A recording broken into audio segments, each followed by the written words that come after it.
Welcome to this edition of Business Showcase here at Ocean 7 and in the city of Ocean Springs. Of course, we have an election coming up. We have the mayoral election coming up. The first part of it, the primary election, April 6th, and then the runoff, April 27th, and the general election, June 8th. So we've got a lot of activity coming up, and we are happy to have with us today one of the candidates for mayor of Ocean Springs, Mr. Chic Cody. It's great to see you, Chic. Good to see you. God bless you, buddy. Yeah, so Thanks for inviting me. It's great to have you here. And, you know, I just want to, before we even get started, we're going to talk about what it takes to be a great mayor, and we're going to talk about your experience in government here in Ocean Springs. I know your heart's in it. You've been around the city a long time and greatly responsible for, if not completely responsible for, the yearly cruising the coast here that happens in Ocean Springs, which is a big thing. We'll get to that in a minute, but okay. I want to just tell a little quick story. Can I tell the story? Sure. This is a true story. When I got here 4 years ago, and I was coming in to try to find out about the town, and well, maybe I could put the TV station here, move it from another town to here. I was in the mayor's office, and I was meeting with the mayor, and I guess maybe I had met with the mayor, and I was sitting out there in the lobby, and you came by. At the time, you were a city councilman, right? Right. And so you said, well, who are you? What are you up to here? And I said, well, I'm thinking of moving a TV station. And I just want to say that you at that point said, do you know where to locate? I said, no, I'm looking. He said, well, come on with me. And you took me around the town. You showed me all the locations that were possibly for sale. And you showed me one location that was not for sale at the time, but it had been. It was off the market. But you told me, you know, they might consider something if you would give them a call, and you gave me the information. And that's where we ended up with the studio. You went out of your way, you took your time, and you treated me like, well, the best that anybody treated me in the town. I just want to thank you for that. Well, you're certainly and you know welcome. what? You don't forget those things, and you know, I think that type of dedication to detail, because it helped us get located and find a studio, and here we are. Right. And so I never forgot it. And so I know what kind of a civic-minded person you are in helping people. So let me ask you a question. Yeah. What does it take to be a really effective mayor? Why do you think that you can be a very effective mayor? You've got to want to be a public servant. It takes dedication, and it takes the ability to be able to communicate with people that on all levels, and to be able to serve them in all levels, and not ask the question, well, what's in it for me or whatever. You do it because it's a public service that you provide when you become an elected official. And it's like a marriage. It's for better or worse. And you follow that theme throughout your elected tenure, and you'll be very well served. So tell me about your history with Ocean Springs, your youth. You know, how long have you been involved with Ocean Springs? We got here in '62, and I was going to school, Gulf Coast Community College, and working at Ingalls, and I had a chance to become a JC, and through that liaison with all the people in the JCs, they put me in contact with different people around town, and one of them said, look, you really need to be involved, and the first thing they wanted me to do is be on the planning commission, because I had some background. So anyway, I took that as a challenge, went on the planning commission, served as chairman of the planning commission, and then was talked into running for alderman of Ward 4 at that time. And so I won that election, and I served 4 years as an alderman from Ward 4. And I tell you, that was the best education I ever had as far as being an alderman, because that was a hard ward to master. It had so many drainage problems and so many street problems and so many other problems with the ward, because they had just annexed that area, and it had been in the county. Well, I don't have to tell you that when you bring a new section into the city, you've got problems and you need to fix them. So that's how that ended. But we had a good experience with with the Planning Commission with the first 4 years that I served as alderman, and then of course with the JCs, all working together. I did run for re-election, and I got beat that next time by a few votes, 8 votes I believe it was. And I got, so I took 2 years off. I did run again for an office, and I didn't win that one. And then I ran again, and I served a total of 12 years in a row. And then got out for 4 years, didn't run, got out. And then I served another 8 years in a row.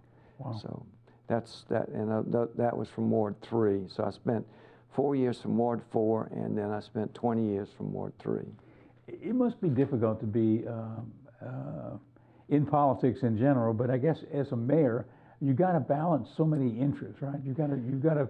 Well, the most important thing that you have to do is you have to be able to listen to the alderman that represents the respective ward. Because the aldermen are representing the people, so that's right. They're coming to you saying, my folks in my district want this.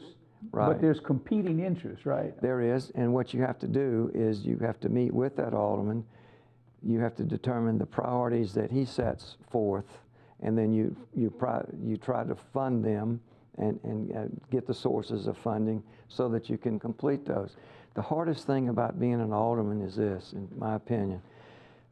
When you have a number of citizens that come to you and say, listen, we need this or that done, and then you go to a mayor and you ask the mayor to help you with it, and the mayor is unable to deliver or to rally the other troops, so to speak, to help you if you can't, it's really disappointing.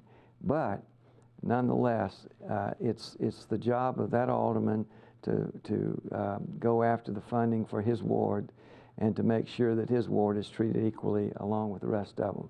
I think the mayor's primary duty in that case is to make sure that everything's fair. But there are priorities in the town, no matter which alderman or which ward they happen to be in. The priorities are obviously streets, drainage, water, sewage, and the like. But you have to balance that with the funding you have that's allocated for it in the budget. Now, there are a number of ways you can do things to get things done. The county will help, of course. The state, there's always a grant out there that you can apply for to get, hopefully. But if you have good maintenance along the way, then you won't have a lot of problems that you seem to have after years of neglect. If you don't pave a street and then you let the subsurface go, then it gets torn up. That you got a problem, because we have the high water table here, and it comes up under the asphalt, floats the asphalt, and causes it to checker, which is like alligator. And when it does that, it's ruined. You've got to go back in and prepare that surface. You can blacktop over it, and but still the water's going to come up, and it's not going to last long.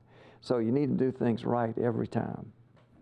Improving the entrances to Ocean Springs to make them more business friendly. What about that? Well, I think anytime you are traveling down Highway 90 or 609 or one of the other places like the Hospital Road, and you're coming into Ocean Springs, you should have an entrance that's pleasing to the eye but welcoming. And I think that says a lot for your city. If you have something there that says welcome to Ocean Springs, then you mean that. So, for example, coming in off I-10, coming in on 609, Washington. yeah. Coming in, that's 609. Washington, 609. Washington. So you would. Well, we have one at the foot of the bridge. Okay, that was nice a few years ago, but it needs to be redone. And but they need to work in concert with each other. They need to have our brand on it. And something noticeable. Right. So we will work on that and get that. I definitely think that's a doable thing, and it needs to be done.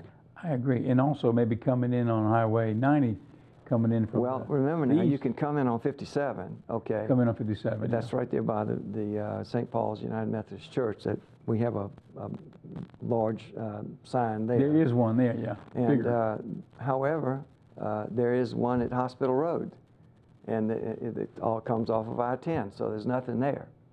So we need to capture that. same signage that we have there, and have it also on that road to welcome people that come into the city of Ocean Springs. I don't know that they haven't done a good job, but we've had quite a few hurricanes and quite a few storms since then. They're probably not up to par, but we need to brand them. They need to have the Ocean Springs brand on all 3 of the entrances, or 4 or 5 or whatever, how many we have. Also at the harbor, people come in to the harbor that are not from here on their boats. So we need to make that welcome too. So downtown is sort of the crown jewel, I guess you could say, in a way. I don't know if that's appropriate to say, but it seems like, you know, it's such a splendid downtown with so much going on and everything.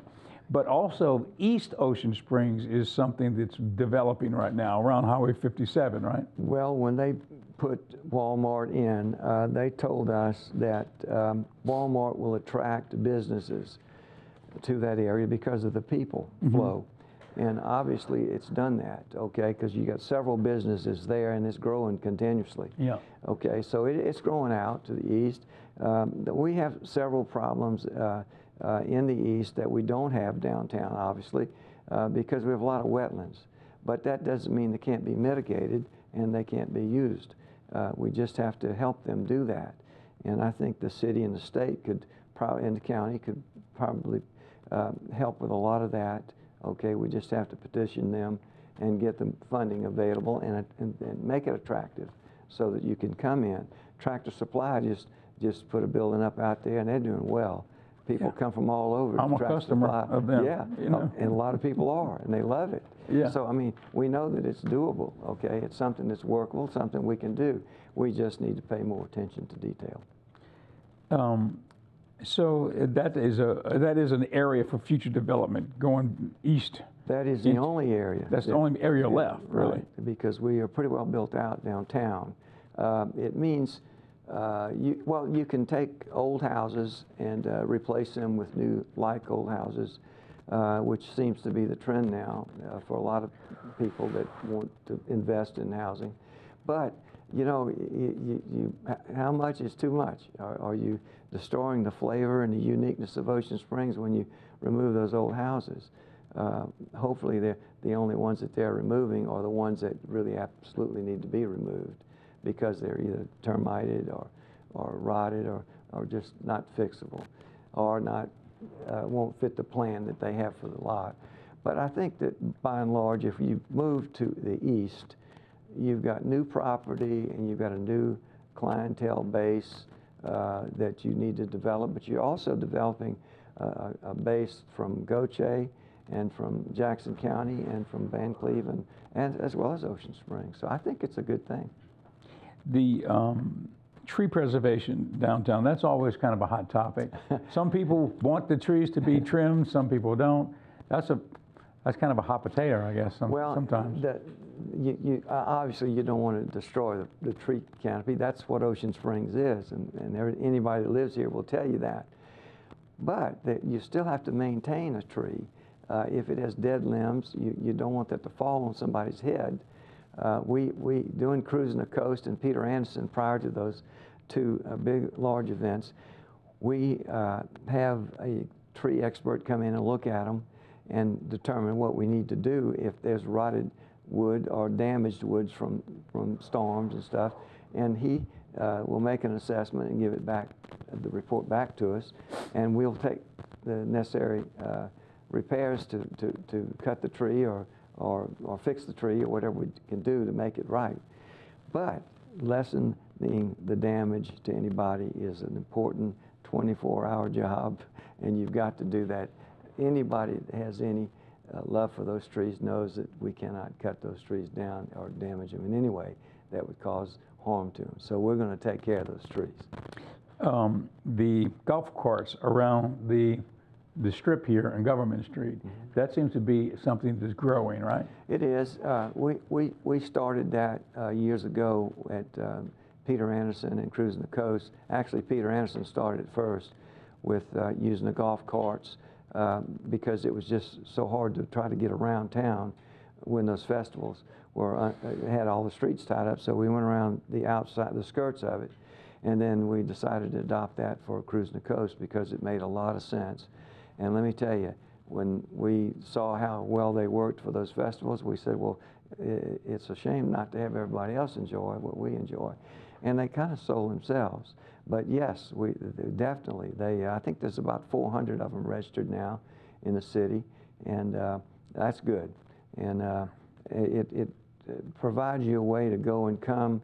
They're able to park a lot, a smaller area, in a small area, but we need to go ahead and think outside the box and provide areas for those carts where you can actually charge them up if you have to, as well as park them during the day when you're shopping downtown. So we need to finish that round of exploration as well as development. The city of Ocean Springs has a niche out there in the marketplace. Seems like it's becoming a destination location. People want to travel. They think, well, man, what a great little town, Ocean Springs, Mississippi. Isn't that something that's kind of catching on out there? It is.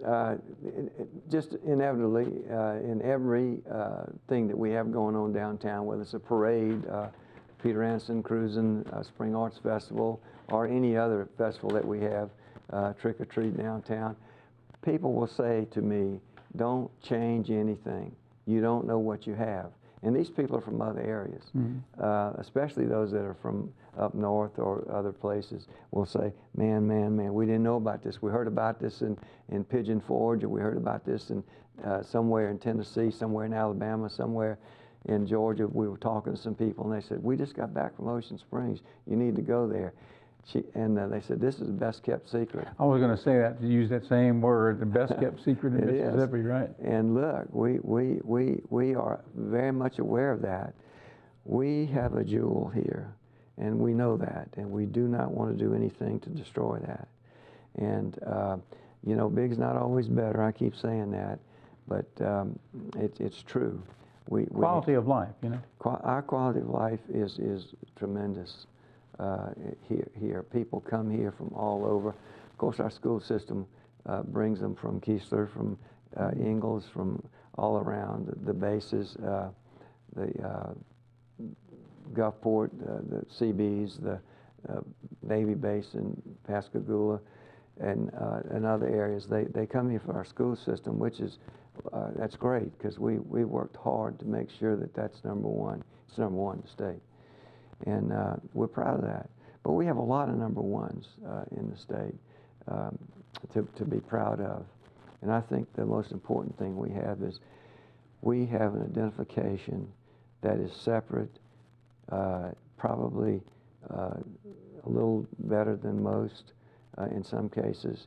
And people see that and they enjoy it, and we enjoy it. We enjoy them enjoying it. But we don't want to outgrow our ability to attract people, so you have to provide for them. So if we're going to continue to grow, then we need to grow in a measured way so that we can control what comes in and goes out. There are several things that are coming to Ocean Springs that people will really love that I know about, and some I've been told about, but I don't know exactly what and when they're coming, but they're coming. And these are a lot of the chain, what I call chain food services that people really have asked for. They're finally going to make it. And they're doing that. I think this COVID-19 had a lot to do with people putting things on hold for a while. But I think that's kind of working out, and it's people being immunized, and it's not as bad as it was. I don't know that we'll ever have the 100% cure of anything, but we are working towards that end. And I think give and take, the things that come along to prevent us from getting sick or catching anything are there. If they're not, they're almost there. Okay, well, let's take another break, and we'll come back and continue our conversation with Chic Cody, who's a candidate for mayor here in Ocean Springs. Stay tuned.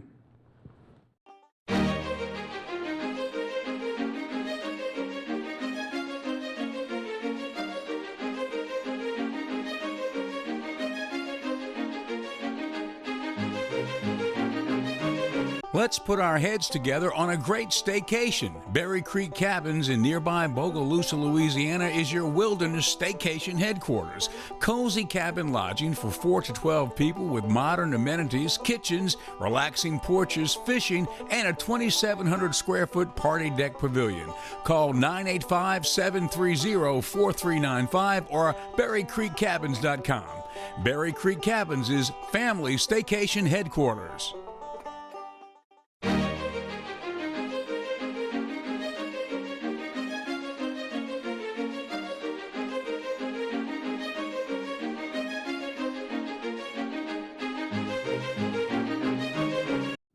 Welcome back to Business Showcase. I'm Edward St. Pé. You're watching Ocean 7. This edition of Business Showcase, we're meeting one of the candidates for mayor of Ocean Springs, Mr. Chic Cody, and we're back in the studio. Chic, you know, one thing that where the rubber meets the road is you have to have business in order for taxes, you know, generate tax generation to run the city, and you have, you know, the people to have a place to work, and so business generation. So I want to ask you now, for 18 years, you've been working as the main coordinating guy for the Cruising the Coast. And it's in Biloxi and it's in Gulfport, but the thing that we do in Ocean Springs is kind of special. What kind of an impact does Cruising the Coast have on the Ocean Springs economy? $6 to $8 million. $6 to $8 million. It's 24 to 27 million for the whole coast, and then that's spread up in the municipalities. But since they've opened some of the other municipalities, Pascagoula, Goche, St. Martin, D'Iberville, and more, especially to the west, it's kind of spreading it around because you have so many traffic problems, and we're happy to have those. Yeah. But because it brings in people. But the main thing is the people that come here love our downtown area. In fact, before cruising even starts, the people are coming. They usually are here for 2 or 3 weeks. They book our bread and breakfasts and our VRBOs out. They're already booked. And the ladies go downtown and shop. And they'll bring the cars and park them down there, but you'll find the women inside shopping. And you can ask Poppy's or Gina's or Hear Your House or any of the rest of them, you know, and they'll tell you, man, this is they love it. It's people from all over the country. All over, 44 states and 2 foreign countries. So that gives you an idea how many people have heard about Ocean Springs. And it's a good demographic because people who, you know, there's a lot of people who have a passion for automobiles and motorcycles, and so a lot of them are retired, and they've got time and they've got funds and resources to do the thing with whatever they're doing. They can do it right. I think the main stay or the main person for Cruising the Coast is, of course, Woody Bailey. Woody has been so gracious and helpful to us here in Ocean Springs, and you couldn't ask for a better friend or a better person to run Cruising the Coast, and he is certainly gracious and helps us. Now, we have tried to do everything we can to please him because he's our boss, and we are going to do that. But Ocean Springs has opened up their doors, so to speak, to the city and said, come on in. And I think you get that feeling, or at least they do, Cruising does, and we love Cruising. And all the guys that work with it, Greg and Chris and all of them, look, you couldn't ask for a better bunch of guys. They are devoted. And, you know, Cruising the Coast brings so many people in from an era when I was in high school. And I love the 50s and 60s music. I never will get it out of my blood, so to speak. So we try to capitalize on that and make people feel comfortable. But you'd be surprised how many of these young kids that come to Cruising love the music. They can dance to it, and they love it. So, and they love the old cars. So there's something for everybody. If you know what I mean, you have the greatest shopping spree that you can possibly have in Ocean Springs. You can go shopping, And there's so many things that you can spend money on. But our entertainment's always number one. We have, I think, some of the best entertainment, and that's provided by Ron Johnson out of Mobile, Alabama, and his group. They are great. They know what the coast needs and wants, and they love it. We give you an example. We had Molly Ringwald 3 years in a row. The first year we had them, I think we had around 4,000 people there at the park, at Rossetti Park. I couldn't believe it myself when I saw it. I said, I can't believe it. But it happened. And we've had the Platters, we've had the Drifters, we've had the Legends, we've had just about every major group that we've ever had. But the year that we had the Platters, the first year we had them, we took them to Guff Hills, and they stayed in the Elvis Presley suite, and they are still talking about that. And they could not believe it.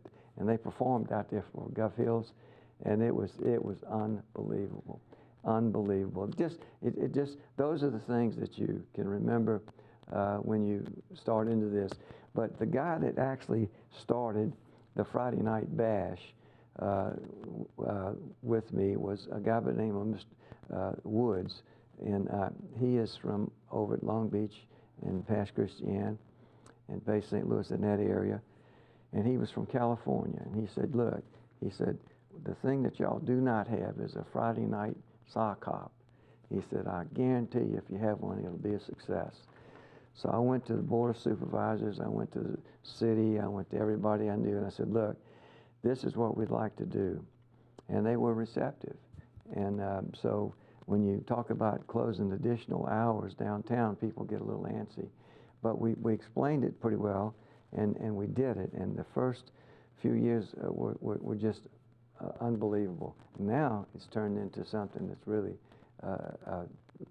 more than just wonderful. It is a mainstay because it really brings the people downtown. And that's what we want to do. We want people to come in, have a good time, spend their money if they want to in our cafes or in our restaurants, and in the bars if they so choose. So, and of course all of our retail stores downtown. But listen, I tell you what, you would not believe the impact that Peter Anderson, as well as Cruising the Coast, as well as the parades, as well as the Spring Arts Festival, have had on the businesses in Ocean Springs. They provide business when you need it the most to get through the rough months. Okay, as we close, tell us, if you would speak to the public, why would Chic Cody make an effective and a positive force in the mayor's office? I've got the experience. I am not a politician. I am a public servant. You can call my house 24/7, and I will help you. When I was an alderman, I kept 2 bags of coal mix in the back of my truck, and if somebody had something on the weekend, a hole in the road, and it was bad, I went out there and patched it. And that's what it takes. I used to cut the ditches, mow the lawns, and do everything else, and I can still do that. But that doesn't qualify me for being. It just shows you that I'm willing to serve. I'm willing to get down in the ditch with the guys and help them if need be. But my experience level has been great. I mean, I've gotten the best training in the world from 6 different mayors and several aldermen that served over those 25 years or 24 years. Chic, good luck with your campaign, and we hope maybe you come back between now and the final election to talk to us a little more. Thank you. Thanks for being here. Okay, that's Chic Cody. He's mayor for candidate for mayor here in Ocean Springs. This is Ocean 7, and this has been Business Showcase. We'll see you next time.